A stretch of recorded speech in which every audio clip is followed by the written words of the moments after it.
What if I told you that the US government once planned to kill its own citizens just to start a war? A plan so extreme, it sounds like fiction, but it wasn't. It was 1962. The world was one breath away from nuclear war, and Cuba, just 90 miles off the US coast, had become a communist stronghold under Fidel Castro. Washington was desperate, and in that desperation, something deeply disturbing was proposed.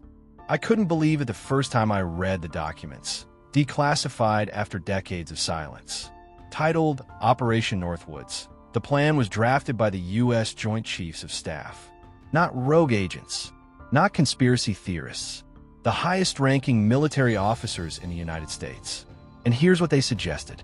Stage fake attacks on Americans, bomb buildings, hijack planes, sink a U.S. ship, kill civilians if needed, and then blame it all on Cuba. The goal? Manufacture enough outrage, enough grief, that the American public would support a full-scale invasion of the island.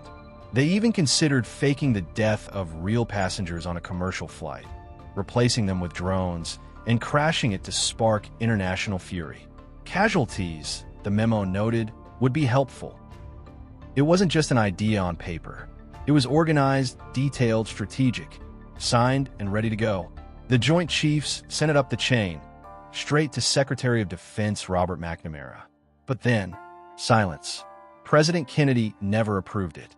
In fact, it's believed he was appalled. Operation Northwoods was buried, forgotten, until the 1990s when the papers were declassified and revealed to the public.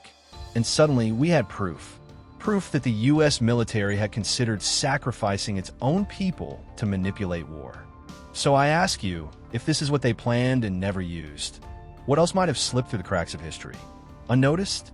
What do you think would have happened if Operation Northwoods had been approved? Let me know your thoughts in the comments.